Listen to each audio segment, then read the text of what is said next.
لا ما عاد يرعبني ظلم يهددني لا شيء أخسره لا لا مهما يطول الدرب فالحق معه. Assalamualaikum warahmatullahi wabarakatuh. Bismillahirrahmanirrahim. Alhamdulillahi rabbil alamin. Wassalatu wassalamu ala asyrafil anbiya wal mursalin wa ala alihi wa ashabihi ajma'in. Amma ba'du. Para jamaah rahimakumullah. Alhamdulillah, pagi ini kita sekalian telah menunaikan salat subuh kita secara berjamaah. Semoga ibadah kita diterima di sisi Allah Subhanahu wa taala. Semoga dosa-dosa kita diampuni oleh Allah dan semoga kita tetap istiqomah di jalan Allah sampai akhir hayat kita sehingga kita bisa mengakhiri hidup ini dengan husnul khotimah.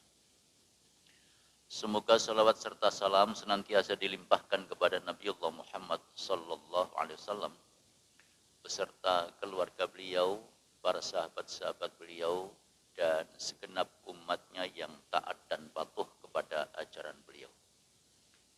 Tidak lupa pula semoga kita senantiasa dalam lindungan Allah, terjauh dari wabah yang hingga hari ini nampaknya belum juga mereda. Amin. Para jamaah sekalian rahmatullah, di dalam surat Al-Qasas ayat nomor 59, Allah menyatakan, A'udzu billahi minasyaitonir rajim, wa ma kunna muhlikil qura illa wa ahluha zalimun. Allah menyatakan, kami tidak akan membinasakan suatu negeri, suatu wilayah, suatu daerah, melainkan karena penduduk di wilayah itu dan negeri itu bergelimang dengan kezaliman. Jadi kalau misalnya di suatu wilayah, di suatu daerah, masyarakatnya, penduduknya bergelimang dengan kezaliman, ya tunggu saja nanti pada akhirnya Allah akan datangkan bala, akan datangkan musibah. Ya. Para jamaah sekalian rahmatullah, di negeri yang kita cintai ini, yang namanya wabah COVID-19 itu belum berakhir. Justru ditambah dengan musibah-musibah yang lain. Timbul pertanyaan, apakah memang di negeri ini penduduknya sudah banyak yang bergelimang dengan kezaliman? Itu yang bisa menjawab adalah diri kita masing-masing. Tetapi ketika kita membaca surat Al-Qasas ayat nomor 59 itu, bahwa sesungguhnya suatu negeri tidak akan ditimpa musibah, tidak akan dibinasakan oleh Allah, melainkan kalau penduduknya, masyarakatnya bergelimang dengan kezaliman, disitulah wabah, disitulah musibah bakal ditimpakan oleh Allah. Dalam sebuah hadis yang diriwayatkan oleh Imam Abu Dawud dari Abu Bakar As-Siddiq an Abi Bakrin Siddiq radhiyallahu an qala, Abu Bakar As-Siddiq, semoga Allah meridhoinya, beliau adalah sahabat dekatnya Rasulullah, orang yang pertama masuk Islam di luar keluarga Nabi, sekaligus juga mertuanya Nabi. Dan Abu Bakar adalah khalifah pertama sesudah Nabi sallallahu alaihi wasallam wafat. Beliau menyatakan, ya ayyuhan nas, innakum lataqra'una hadhil ayah. Wahai sekalian manusia, maksudnya adalah orang-orang yang beriman. Ya. Sesungguhnya kamu sungguh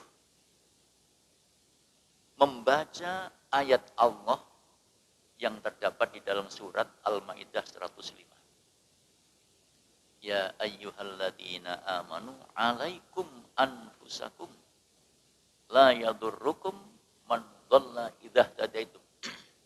Hai orang-orang yang beriman, jagalah dirimu bentengilah dirimu dengan meneguhkan keimanan, melaksanakan perintah agama, dan menjauhi segala macam bentuk larangannya. Kalau kamu sudah bisa menjaga dirimu dengan baik, dengan mengikuti petunjuk agama dan menjauhi larangan-larangannya, maka siapapun tidak akan bisa menyesatkan kamu. Siapapun tidak akan bisa memperdayakan kamu. Ya. Ini peringatan yang disampaikan oleh Abu Bakar As-Siddiq kepada kaum muslimin pada saat itu. Wa inni sami'tu Rasulullah sallallahu alaihi wasallam, karena sesungguhnya aku mendengar Rasulullah sallallahu alaihi wasallam bersabda, innan nasa idza ra'awud dhalima, sesungguhnya manusia itu kalau melihat ada orang berbuat zalim, falam yaqutu ala yadayhi, lantas tidak mau mencegahnya, tidak mau mengingatkannya, aw syaka aw ya'ummahumullahu bi'iqabim min, maka pada akhirnya bisa jadi Allah bahkan timpakan musibah, bakal timpakan azab yang bukan saja menyentuh mengenai orang yang berbuat zalim saja, tapi bisa jadi kepada semua orang yang ada di wilayah itu. Seperti yang diungkapkan oleh Allah di surat An-Nahl ayat nomor 25. Wattaqu fitnatal la tusibannal ladzina dzalamu minkum khassa. Hendaklah kalian waspada, kalian hati-hati, sebab kalau ada musibah, kalau ada bencana, kalau ada bala, kalau ada azab yang menimpa, maka azab itu tidak hanya sebatas mengena kepada orang yang zalim, tapi semua orang bisa jadi kena, walaupun mereka itu tidak berbuat zalim. Nah, pada akhirnya nanti kalau ada hisab, orang-orang yang tidak berbuat zalim itu akan disisihkan tersendiri oleh Allah Subhanahu wa taala. Nah, para jamaah sekalian rahmatullah, jadi kezaliman itu menjadi sebab datangnya bala. Kezaliman itu menjadi sebab datangnya musibah. Kezaliman itu menjadi sebab datangnya bencana. Karenanya orang-orang yang beriman kepada Allah sudah barang tentu punya kewajiban apabila melihat ada suatu kezaliman di suatu tempat di mana ia tahu, maka dia berkewajiban untuk mengingatkan, berkewajiban untuk mencegahnya, jangan sampai kemudian berbuat zalim. Nah, para jamaah sekalian rahmatullah, akhir-akhir ini yang cukup menghebohkan dan merisaukan umat adalah adanya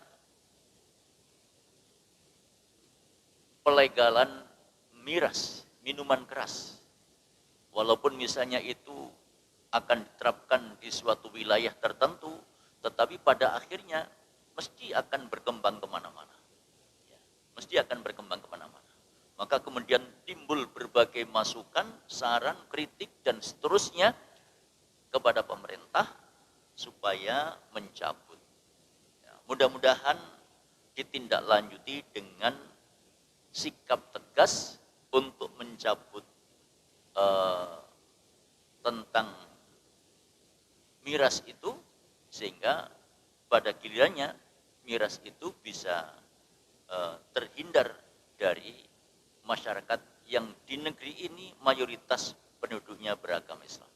Sementara para jamaah sekalian rahmatullah, di wilayah tertentu yang di sana hendak menjadi sasaran miras, mereka juga dengan keras menolak kehadiran miras itu. Nah, bagaimana kemudian menurut Islam, para jamaah sekalian rahmatullah, ketika Rasulullah SAW diutus oleh Allah, masyarakat Arab salah satu kebiasaan yang mereka lakukan adalah hobi minum minuman keras. Masyarakat Arab biasa mabuk-mabukan. Namun demikian pada saat itu tidak kemudian Rasulullah langsung mengharamkan. Rasulullah mengikuti metode petunjuk yang telah disampaikan oleh Allah dengan menurunkan berbagai wahyunya. Para jamaah sekalian rahmatullah, ketika kita memperhatikan dakwah yang disampaikan oleh Rasulullah, ketika menghadapi kondisi umat yang semacam itu, pertama kali Allah turunkan ayat yang terkait dengan pencerahan akal, yaitu surat Al-Alaq ayat nomor 1-5 itu. Secara umum jumhur ulama menegaskan seperti itu. A'udzubillahi minasyaitonirrajim. Bismillahirrahmanirrahim. Iqra bismi rabbikal ladzi khalaq, khalaqal insana min 'alaq, iqra wa rabbukal akram, alladzi 'allama bil qalam, 'allamal insana ma lam ya'lam. Ayat ini berisi tentang pencerahan terhadap akal. Iqra, bacalah Muhammad. Orang bisa membaca kalau akalnya tercerahkan. Dengan akalnya tercerahkan, maka orang akan berpikir sehat. Kalau orang berpikir sehat, maka insya Allah hasil pemikirannya akan sejalan dengan nurani. Akan sejalan dengan fitrah. Yang pada akhirnya kemudian menemukan siapa sesungguhnya Tuhan yang sebenarnya, siapa sesungguhnya pencipta alam sebenarnya, dan begitulah seterusnya. Nah, jadi pada jamaah sekalian rahmatullah, karena pada saat itu masyarakat Arab, sekalipun mereka dikaruniai akal, tapi kemudian akalnya itu tidak diterapkan sebagaimana mestinya, sehingga mereka melakukan banyak penyimpangan terhadap fitrah, menyembah berhala, hobi mabu-mabuan, kemudian ya berbuat zina, membunuh anak perempuannya, hobi gelut dan seterusnya. Dan itu semuanya tidak sejalan dengan fitrah manusia. Terkait dengan masalah miras, para jamaah sekalian rahmatullah, dalam perkembangannya kemudian Allah tidak langsung menurunkan ayat larangan, tetapi Allah cuman menyampaikan, kalau bahasa saya itu bahasa pengenalan terhadap hal-hal yang membahayakan. Di dalam surat An-Nahl ayat nomor 67, Allah menyatakan, a'udzubillahi minasyaitonirrajim, wa min tamaratin nakhili wal a'nab, dan dari buah-buah yang ada di wilayah itu yang terkenal adalah kurma dan anggur. Tattakhiduna minhu sakaron wa rizqan hasana. Orang-orang yang pada saat itu ada di wilayah tersebut menjadikan, apakah itu yang namanya apel ataupun kurma ataupun juga yang namanya anggur, itu dijadikan bahan minuman keras yang bisa memabukkan. Di sisi lain Allah katakan warizqan hasana, dan dari buah-buahan itu juga menghadirkan rezeki yang baik. Nah, para jamaah sekalian rahmatullah, inna fi dzalika laayatil liqaumi yaqilun. Yang demikian itu merupakan bukti kebesaran Allah, kekuasaan Allah bagi orang-orang yang berakal. Nah, jadi Allah pertama kali cuma mengenalkan bahwa salah satu di antara kebiasaan masyarakat Arab saat itu adalah membiasakan diri membuat minum-minuman keras yang memabukkan, terbuat dari bisa kurma, bisa juga anggur. Nah, kemudian para jamaah sekalian rahmatullah, dalam perkembangannya ayat ini tidak kemudian menjadi penegasan hukum larangan khamr, tetapi Allah baru menunjukkan, mengenalkan kepada masyarakat bahwa sesungguhnya masyarakat saat itu ketika membuat minuman yang bisa memabukkan, bahan bakunya bisa dari kurma, bisa dari anggur. Dalam perkembangannya kemudian orang-orang yang sudah menyatakan masuk Islam, para sahabat Nabi, itu bertanya kepada Nabi, yas'alunaka 'anil khamri wal maisir. Mereka bertanya kepadamu Muhammad tentang khamr dan judi. Para jamaah sekalian rahmatullah, Kemudian Allah turunkan ayat ini kepada Nabi sebagai bentuk jawaban. Yas'alunaka 'anil khamri wal maisir. Mereka bertanya kepadamu Muhammad tentang khamr dan judi. Qul fihima itsmun kabirun. Katakan Muhammad, di dalam keduanya, baik itu yang namanya khamr ataupun yang namanya judi, itu terdapat dosa yang sangat besar. Itsmun kabirun. Ya. Qul fihima itsmun kabirun. Katakan Muhammad bahwa di dalam khamr dan judi itu ada dosa yang sangat besar. Wa manafi'u linnas, dan ada juga manfaatnya bagi manusia. Kok dikatakan ada manfaatnya padahal itu adalah hal-hal yang menghadirkan dosa besar. Nah, manfaatnya di sini orang mungkin bisa bersenang-senang dengan minum khamr, dengan main judi itu. Ya, itu manfaat bagi yang bersangkutan. Tetapi pada sisi yang lain, wa itsmuhuma akbaru min naf'ihima. Ya, dosa keduanya itu jauh lebih besar, madaratnya jauh lebih besar daripada manfaatnya. Jadi Allah tegaskan wa itsmuhuma akbaru min naf'ihima. Ya, dosa keduanya, madarat keduanya itu jauh lebih besar daripada manfaatnya. Ayat ini juga belum menegaskan adanya larangan khamr. Allah hanya tegaskan bahwa di dalam ayat ini, surat Al-Baqarah ayat 219, Allah hanya menjelaskan bahwa di dalam khamr, di dalam judi, itu terdapat dosa yang sangat besar. Para jamaah sekalian rahmatullah, karena belum ada larangan, maka para sahabat Nabi pun masih tetap membiasakan untuk mengkonsumsi khamr. Ya. Nah, seorang sahabat Nabi yang bernama Abdurrahman bin Auf. Ya, Abdurrahman bin Auf itu salah seorang sahabat Nabi yang pernah dikatakan oleh Nabi kepadanya, kamu besok, hai Abdurrahman bin Auf, masuk surga tapi lambat, tidak seperti yang lain. Abdurrahman pada saat itu menangis. Loh, kenapa ya Rasulullah?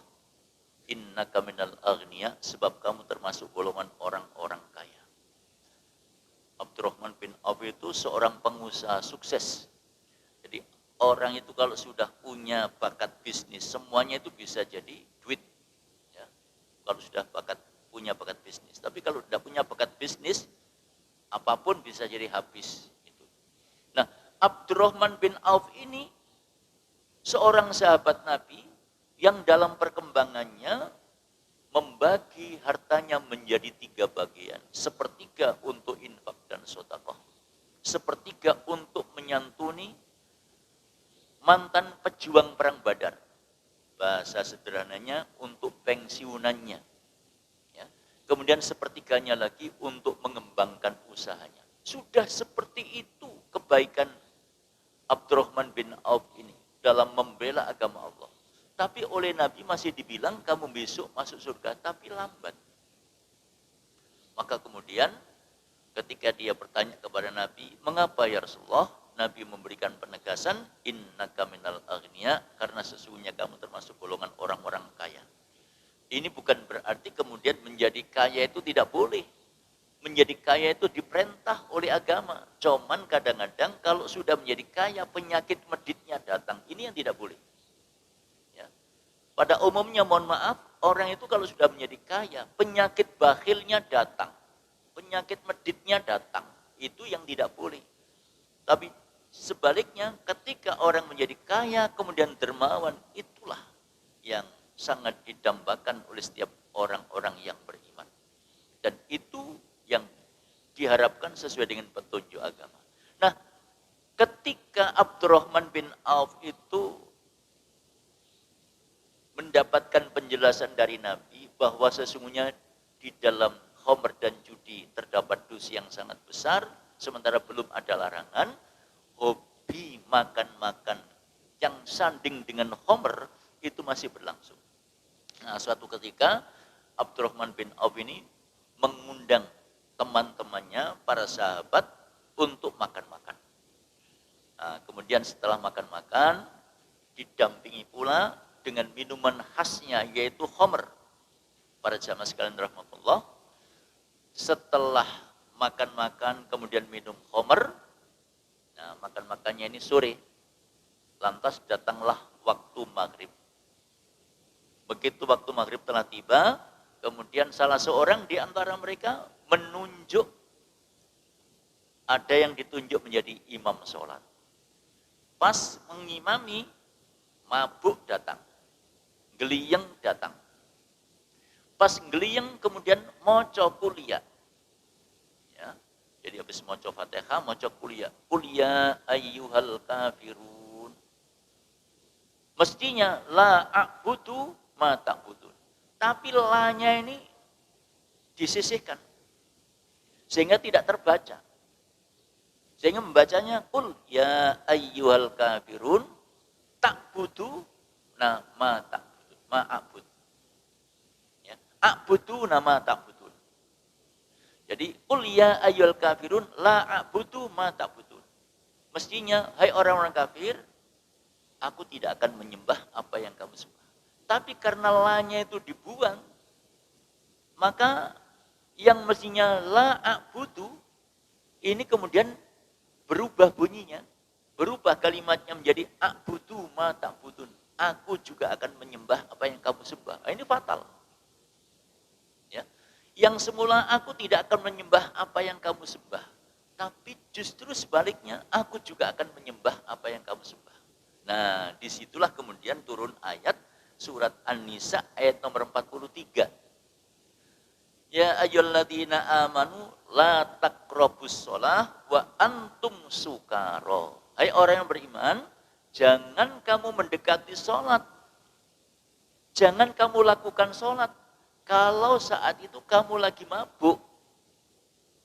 Ya, kalau saat itu kamu lagi mabuk. Jadi mabuknya tadi itu karena habis makan kemudian dibarengi dengan minum khamr. Minum khamr bikin geliyeng, bikin mabuk. Ketika mabuk, akal sehatnya hilang, sehingga membaca kuliah tidak lagi sempurna. Tetapi justru yang paling fatal, huruf la-nya itu dihilangkan. Ya ayyul kuliah ayyul kafirun, mestinya la a'budu ma ta'budun, maka la-nya dihilangkan menjadi a'budu ma ta'budun, dan seterusnya. Nah, kemudian turunlah ayat ya ayyuhalladzina amanu la taqrabus sholata wa antum sukara. Hai orang-orang yang beriman, janganlah kamu mendekati sholat. Mendekat saja tidak boleh, apalagi ngelakoni. Ya. Hatta ta'lamu ma taqulun. Sampai akalmu menjadi sehat sehingga kamu tahu apa yang kamu baca. Ya. Jadi kalau misalnya orang itu dalam posisi mabuk, ini tidak boleh menunaikan sholat. Sampai kemudian kesadarannya itu kembali sehat. Sehingga apa yang dibaca itu menjadi jelas, menjadi cetok. Nah, tidak kemudian menghilangkan salah satu huruf yang ada di dalam bacaannya itu. Para jamaah sekalian rahmatullah, di dalam ayat ini pun juga Allah belum memberikan penegasan tentang larangan khamr. Allah masih menjelaskan tentang tidak bolehnya orang yang lagi mabuk menunaikan sholat. Para jamaah sekalian rahmatullah, bahkan ada salah seorang di antara orang-orang yang beriman saat itu, ketika itu juga masih minum khamr. Setelah selesai sholat isya, minum khamr. Habis minum khamr, mabuk. Sampai kemudian menjelang subuh baru mabuknya hilang, lantas sholat subuh. Nah, pada sisi yang lain ada kisah Itban bin Malik, ya, membuat makan-makan, kemudian mengundang teman-teman dari kalangan para sahabat Nabi juga. Para sahabat sekalian rahmatullah, di antara mereka yang diundang itu ada Sa'ad bin Abi Waqqas. Sa'ad bin Abi Waqqas ini juga sudah dinyatakan oleh Nabi calon penghuni surga. Nah, Sa'ad bin Abi Waqqas ini salah seorang yang dikisahkan masuk Islam, kemudian ibunya mogok makan.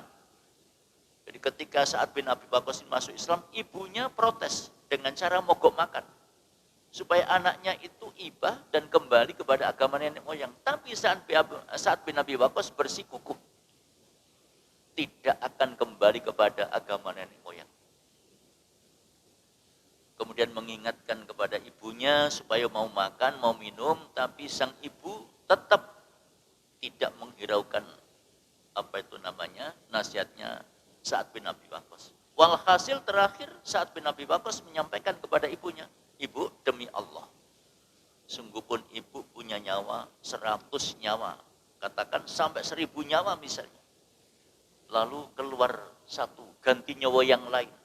Saya tidak akan kembali kepada agama nenek moyang. Saya tetap teguh mengikuti agama yang dibawa oleh Rasulullah Muhammad SAW." Baru kemudian ibunya mau makan. Nah, para jamaah sekalian rahmatullah, ketika Itban bin Malik ini membuat makan dengan mengundang para sahabat-sahabatnya, lalu Sa'ad bin Abi Waqqas termasuk berada di dalam undangan itu, bahkan Sa'ad bin Abi Waqqas ini menyiapkan kepala unta yang sudah dipanggang. Jadi kayak di tempat kita ini misalnya panggangan kepala kambing dan seterusnya itu. Nah, para jamaah sekalian rahmatullah, maka pada saat itu ketika mereka habis makan, kemudian mereka pun minum minuman keras, minum khamr. Dengan bangganya mereka minum khamr. Bahkan mereka sempat mengejek kaum Ansor. Lantas di kalangan mereka ada yang kemudian mengambil tulang, lantas dipukulkan kepada mereka yang mengejek itu. Terjadilah hal-hal yang tidak diinginkan. Setelah itu kemudian mereka lapor kepada Nabi. Para jamaah sekalian rahmatullah, setelah mereka lapor kepada Nabi, berikutnya kemudian turun ayat. Ya ayyuhalladzina amanu innamal khamru wal maisir. Ya. Wal ansab wal azlam rijsun min amali syaitan fajtanibuhu.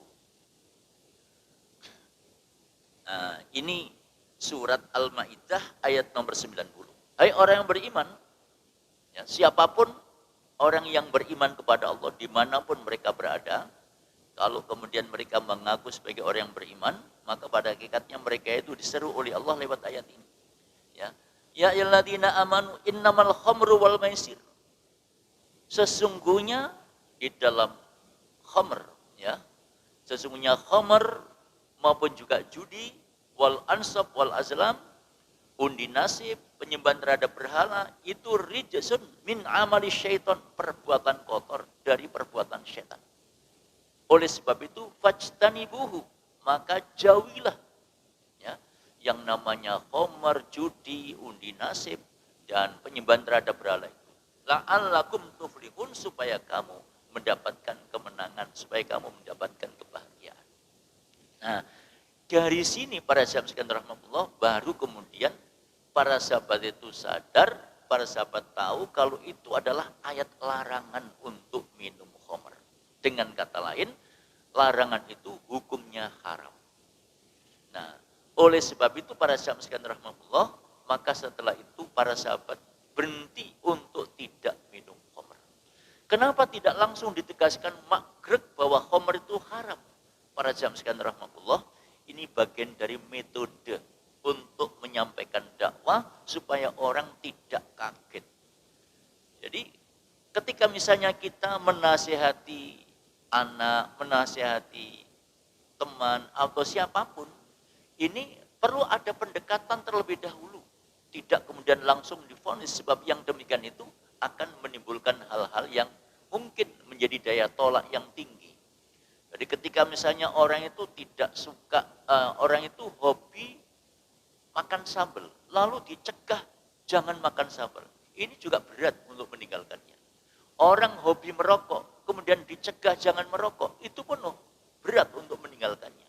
Maka kemudian perlu diterangkan tentang bahaya-bahayanya. Nah, oleh sebab itu maka pada ayat berikutnya di surat Al-Maidah juga ayat nomor 91, Allah tegaskan innama yuridu syaiton ayyuqi'a bainakumul adawata wal baghdha fil khamri wal maisir.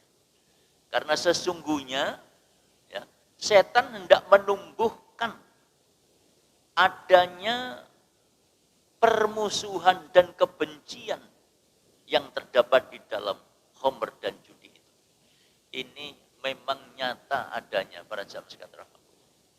Saya pernah melihat secara kasat mata di tahun 78-an. Waktu itu ada orang melakukan arisan yang dikemas dalam acara pertemuan, bikin terop, lalu di situ sambil ya minum-minum, masya Allah. Yang namanya celurit, yang namanya senjata tajam, itu sudah berseliweran. Mengerikan melihatnya itu. Ya. Jadi karena situasinya seperti itu, saya kemudian langsung tutup yang namanya pintu jendela supaya tidak kelihatan. Miris. Dan konon pernah teman saya itu bercerita, kalau misalnya mereka, saya tidak perlu sebut ya, di suatu wilayah kemudian mereka melakukan main judi, itu pagar di sekeliling acara itu adalah ya celurit, ya pisau, segala macam. Siapapun yang terlibat dalam permainan itu, kalau kemudian menang, lalu keluar, nanti yang bicara celurit. Yang bicara celurit. Karenanya, siapapun yang terlibat dalam permainan itu harus tuntas sampai selesai. Kalau selesai main, menang, keluar, maka dia dijawab oleh celurit. Harus tuntas mainnya. Tidak boleh setengah-setengah. Sampai seperti itu. Masya Allah. Mengerikan. Nah, karena memang orang itu kalau sudah terlibat di situ, para jamaah sekalian rahmatullah, akal sehatnya menjadi hilang. Nah, disinilah Allah tegaskan, innama yuridu syaitan ayyuqi'a bainakumul adawata wal baghdha fil khamr wal maisir. Lewat khamr dan judi itu, syaitan tumbuhkan permusuhan, munculkan kebencian di antara kamu. Maka tidak jarang kita menjumpai kalau misalnya di acara TV ada film, lalu di sana ada minum-minuman keras, berikutnya mesti baku hantam. Mesti baku hantam. Karena di balik itu ada permainan setan yang sengaja memang untuk menumbuhkan agar mereka itu baku hantam. Nah, para jamaah sekalian rahmatullah, di samping itu wa yasuddakum an dzikrillah wa anis shalah. Khamr dan judi itu akan menghalang-halangi kalian untuk mengingat Allah dan menaikkan sholat. Kalau orang itu sudah pikirannya rusak karena khamr dan judi itu, maka mereka sudah tidak lagi ingat kepada Allah. Mereka hanya terbawa oleh kepentingan hawa nafsu. Nah, kalau sudah seperti itu, sholat pun juga terabaikan. Masya Allah ini. Sholat pun juga terabaikan. Jadi pada jamaah sekalian rahmatullah, lalu Allah mengingatkan, fal antum muntahun. Tidakkah kamu mau berhenti dari hal-hal yang demikian itu? Ini adalah bahasa sindiran yang Allah berikan kepada orang-orang yang beriman, yang kala itu masih belum mau berhenti minum khamr. Tapi kemudian dengan ayat ini, lantas para sahabat kemudian berhenti dari minum khamr. Para jamaah sekalian rahmatullah, jadi dengan itu maka Allah tegaskan kepada orang-orang yang beriman, kepada kita umat Islam, bahwa sesungguhnya khamr mutlak keharamannya. Para jamaah sekalian rahmatullah, di dalam hadis riwayat Bukhari Muslim, an Abi Musa al-Asy'ari radhiyallahu an qala Rasulullah SAW, kullu muskirin haramun. Tiap-tiap yang memabukkan itu hukumnya haram. Ya, tiap-tiap yang memabukkan itu hukumnya haram.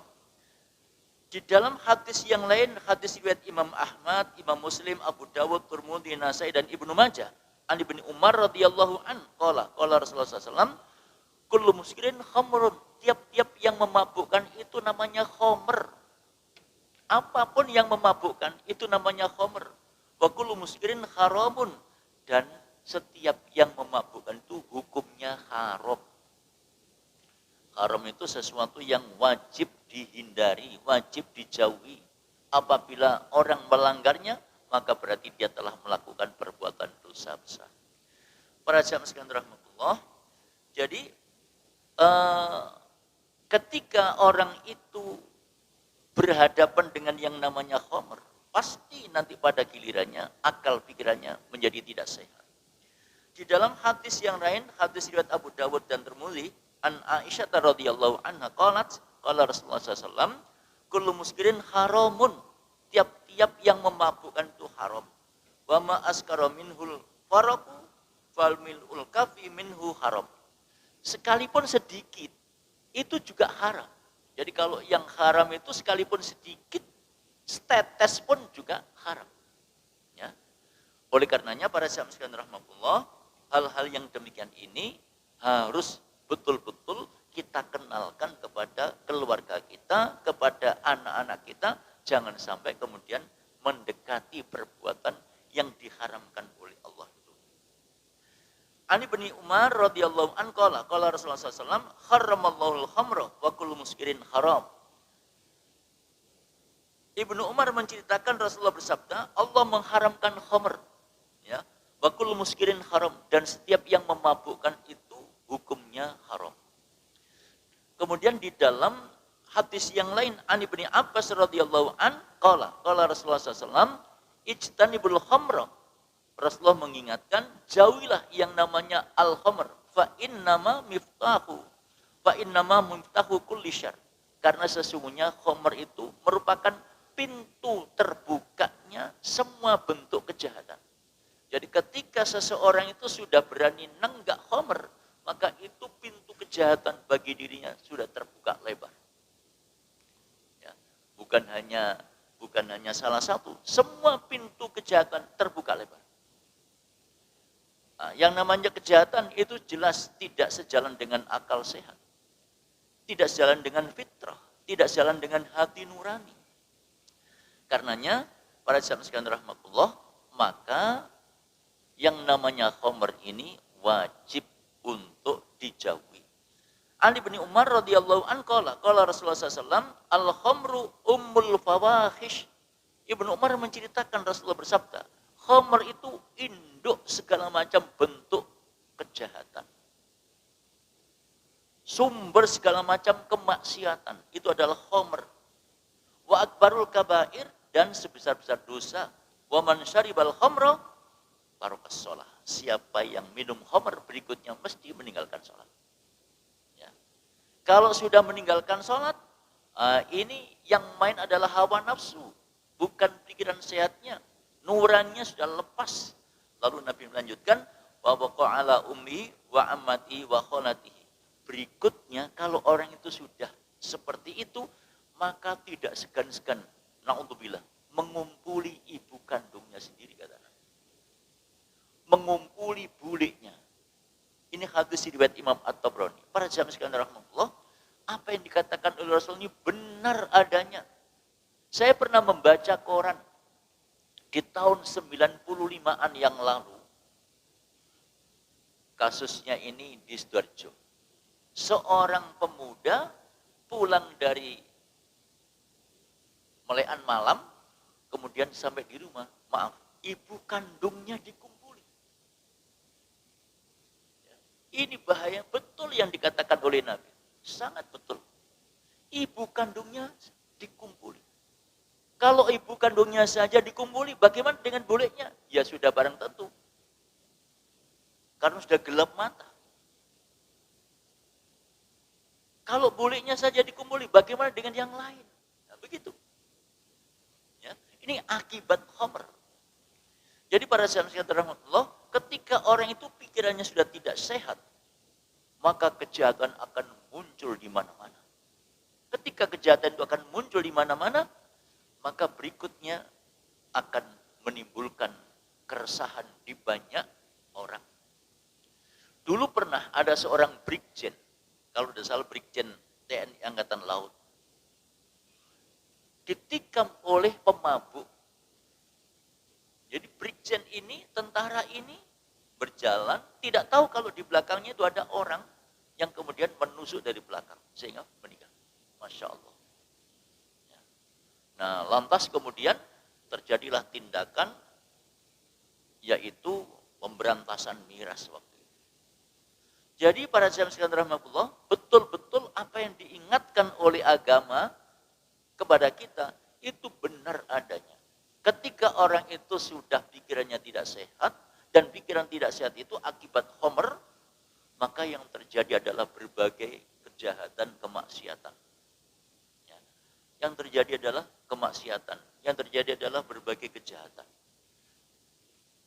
Para jamaah sekalian rahmatullah, kalau pikiran itu sudah tidak sehat, ibu kandung juga menjadi sasarannya, buliknya menjadi sasarannya, orang lain apalagi. Kalau sudah seperti itu, kemudian ketika mereka tidak mendapatkan uang atau tidak punya uang, maka siapapun akan menjadi sasarannya. Nah, hal-hal yang demikian ini para jamaah sekalian rahmatullah harus disadari oleh kita semua.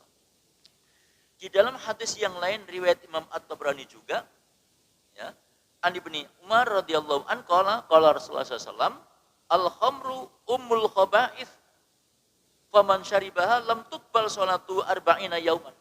Khamr itu adalah induk segala macam kejahatan. Siapapun orangnya yang meminumnya, maka sholatnya tidak diterima selama 40 hari. Kulo panjenengan yang setiap hari sholat itu masih pada tahap ya Allah terimalah ibadah kami. Masih kita memohon, belum jaminan diterima. Loh ini sudah ada vonis kemudian ditolak. Nah, ini para jamaah sekalian rahmatullah, fa in mata wa hiya fi batnihi mata mitatan jahiliyah. Kalau misalnya pada saat yang demikian itu orang lalu mati, maka dia mati dalam kondisi jahiliyah. Karenanya para jamaah sekalian rahmatullah, kita harus waspada terkait dengan masalah khamr ini. Di dalam hadis riwayat Abu Dawud dan Imam Al-Hakim an Abi Malik Al-Asy'ari radhiyallahu an qala Rasulullah sallallahu la yashrabanna unasun min ummati al-khamra yusammunaha bighairi ismiha. Nabi mengingatkan kepada kita semua, sungguh nanti akan ada manusia-manusia dari kalangan umatku yang akan meminum khamr, mengkonsumsi khamr, tapi namanya bukan khamr, dikasih nama yang lain. Apa nama yang lain itu kira-kira? Yang paling santer sekarang apa? Narkoba. Dan segala macam jenisnya. Yo sabu-sabu, yo apa baik. Itu. Macam-macam namanya itu. Ya. Tapi ujung-ujungnya itu adalah khamr. Karena itu memabukkan dan bahkan lebih mengerikan. Saya pernah mendapatkan info yang terkait dengan narkoba itu pada zaman sekarang. Pertama, mereka orang-orang yang mencela itu dirayu sedemikian rupa. Jadi katakan ada 2 orang berteman. Temannya pengedar narkoba, pengkonsumsi narkoba. Yang satu ini pembenci narkoba. Diomongi yang benci. Kamu jangan mencaci, jangan menolak. Wong kamu belum pernah merasakan. Coba dulu dong. Ya, jangan mencela dulu, coba dulu. Baru setelah mencoba merasakan, kamu boleh berkomentar, kamu boleh mencela. Wih, ini rayuan gombalnya masuk. Kemudian, ya wis nek ngono, coba satu. Coba satu merasuk. Begitu sudah mencoba, ini justru gentayangan, cari berikutnya. Besoknya ditanya sama temannya yang kasih, ya apa? Iya, makanya ojo mencela dulu. Mana ta? Nek ono mana? Lagi. Tambah merasuk. Berikutnya tanya lagi. Begitu tanya lagi, nah nek wis ngene iki yo gak njaluk tok rek, tuku. Beli. Waktu itu 25. Ya wis gak apa-apa, 25.000. Pil kecil 25.000. Kemudian begitu dikonsumsi semakin menjadi-jadi. Dan kalau sudah betul-betul narkoba menguasai dirinya, para jamaah sekalian rahmatullah, masya Allah. Yang pernah terjadi di Surabaya itu seorang pemuda karena sudah kadung kecanduan, geliyeng, minta duit kepada orang tuanya tidak dikasih, orang tuanya dibawakan pisau. Ya. Orang tuanya dibawakan pisau, kasih enggak. Lari, berit-berit orang tuanya. Seperti itu. Ini karena apa itu namanya bahayanya tadi itu. Masya Allah. Jadi pada zaman sekarang rahmatullah, ketika orang sudah mengkonsumsi barang-barang haram yang semacam itu, maka pikiran sehatnya menjadi lenyap. Mereka hanya akan dikuasai oleh hawa nafsu. Bahkan saya pernah, kalau tidak salah waktu itu dinas sosial, nyetel film mereka yang terkena pecandu narkoba itu, Masya Allah, gak lanang gak wedok. Kalau sudah kecanduan gak ada barang, kayak orang kesurupan, kelentang, kemudian fisiknya disayat-sayat dengan pisau, keluar darah, diisap darah, disedot. Mengerikan, bukannya mengerikan. Pernah juga ada di tetangga saya itu, anak muda-muda mungkin, ya, habis mabuk barangkali, nyungsep di semak-semak, di tanduran, pagi-pagi kemudian kelihatan. Sementara di tempat yang lain nyungsep di got. Ya Allah. Jadi sudah nyungsep di got. Seolah-olah sudah tidak ada harganya. Orang kalau sudah seperti itu. Ya. Mengerikan para jemaah sekalian. Jadi karenanya maka Allah tegaskan lewat ayat-ayatnya, begitu juga Nabi SAW, bahwa sesungguhnya khamr yang dalam bahasa masyarakat kita namanya miras, mutlak hukumnya haram.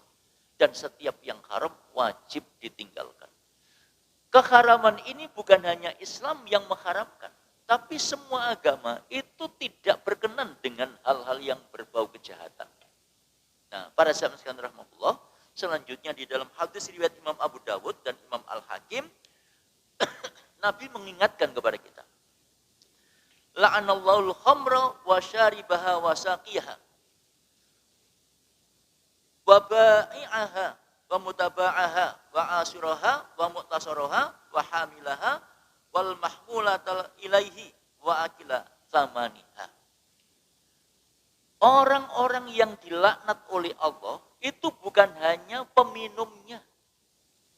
Ya, bukan hanya peminumnya, tetapi orang yang menjualnya, orang yang membawanya, orang yang minta diperaskannya, orang yang minta disuguhinya. Katakan misalnya ada orang yang dititipi, ya, dititipi saja itu menjadi sebab dilaknat. Apalagi kemudian sampai mengkonsumsinya, termasuk memakan hasil uang jualan khamr itu juga haram, tidak boleh. Jadi peminumnya, ya, yang melayani, yang membawakan, yang menyimpan, yang menjual, yang memeras, yang minta diperaskan, yang minta dibawakan, termasuk hasil jualannya, semuanya itu menjadi sebab datangnya laknat Allah. Na'udzubillah dzalik. Maka para jamaah sekalian rahmatullah, ketika masyarakat itu sudah bergelimang dengan kemaksiatan, bergelimang dengan kezaliman, maka yang terjadi adalah perilaku-perilaku yang bejat, perilaku-perilaku yang tidak bermoral, perilaku-perilaku yang sungguh mengerikan. Kalau sudah seperti itu, maka ya tidak salah kalau kemudian Allah datangkan azab. Sebab ketika yang namanya khamr itu sudah menjadi kebiasaan di masyarakat, para jamaah sekalian rahmatullah, perzinaan praktis merajalela. Kalau perzinaan itu sudah praktis merajalela, kata Rasulullah, Allah halal untuk mendatangkan bala, musibah, bencana. Nah ini. Karenanya para sahabat sekalian rahmatullah, maka begitu muncul info adanya pelegalan miras ini, reaksi dari para tokoh ulama pun datang silih berganti. Sebab kalau tidak, maka tidak mustahil. Ya, azab Allah itu mesti akan datang. Na'udzubillah. Mohon maaf para sahabat sekalian rahmatullah. Di wilayah Palu yang tempo hari itu Allah tenggelamkan satu desa ke dalam perut bumi. Konon info yang saya terima, karena di sana berbagai macam kemaksiatan telah dilakukan. Ya perbuatan syirik, ya perzinaan, ya minum-minuman keras, dan seterusnya, ya narkoba dan lain sebagainya. Maka pada saat yang semacam itu kemudian Allah tenggelamkan mereka. Ada teman saya yang bercerita, karena kebetulan temannya itu tahu persis ketika terjadi musibah itu. Sehingga kalau sekarang mereka itu mendengar ada gertek-gertek, dia shock. Ya, shock. Karena melihat begitu cepatnya. Bayangkan sekalian, rumah dengan seluruh isi yang terdapat di dalamnya, termasuk manusia-manusianya, ditenggelamkan oleh Allah ke dalam perut bumi. Hanya dalam hitungan detik, hanya dalam hitungan menit, bukan jam. Ketika saya membaca ayat yang terkait dengan kasus yang menimpa Qorun. Qorun itu orang kaya yang takabur, saking kayanya sampai kunci-kunci gudangnya dibawa oleh orang yang kuat-kuat itu berat. Tapi karena takabur, angkuh, ya, lalu Allah tenggelamkan ke dalam perut bumi. Waktu itu saya bertanya-tanya, kayak apa gambarannya kalau Allah itu menenggelamkan manusia dengan kekayaan? Ternyata jawabannya ada di Palu kemarin. Koyok munu Allah kalau menenggelamkan. Begitu cepat. Nah, jadi pada zaman sekalian rahmatullah, maka diharamkannya khamr karena khamr itu ummul fawahish. Ya. Miftahu kulli syarr, kata Nabi. Begitu orang mengkonsumsi khamr, maka pintu kejahatan untuk dirinya sudah terbuka. Begitu orang itu mengkonsumsi khamr, maka semua bentuk kejahatan itu akan dilakukan. Karena itu induk segala macam kejahatan. Kalau sudah berani minum khamr, perzinaan, perjudian, perampokan, dan lain sebagainya. Itu akan menjadi, pendamping-pendampingnya.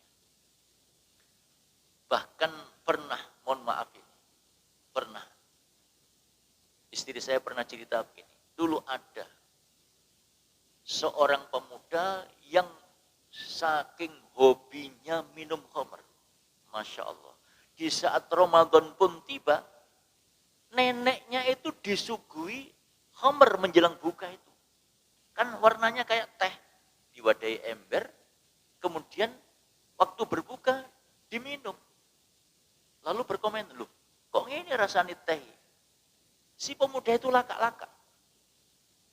Menising melebu neraka cegak aku tok, bayangkan. Ya. Menising melebu neraka cegak aku tok, koyok ngono iku.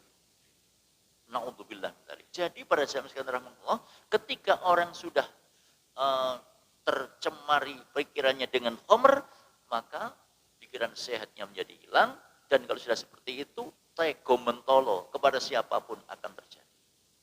Nah, karenanya pada zaman sekalian rahmatullah, mari kita jaga diri kita, keluarga kita, jangan sampai kemudian terjerumus ke dalam hal-hal yang dilarang oleh Allah. Karenanya Allah mengingatkan, ya ayyuhalladzina amanu qu anfusakum wa ahlikum naro. Ya. Allah ingatkan kepada kita semua, hai orang yang beriman, jaga dirimu, jaga pula keluargamu, jangan sampai terjerumus ke dalam neraka. Karena segala macam bentuk kemaksiatan itu adalah jurusannya kepada neraka, maka kewajiban kita adalah menjaga diri dan keluarga agar tidak terjerumus ke dalam kemaksiatan. Mudah-mudahan bermanfaat. Monggo barangkali ada yang mau disampaikan.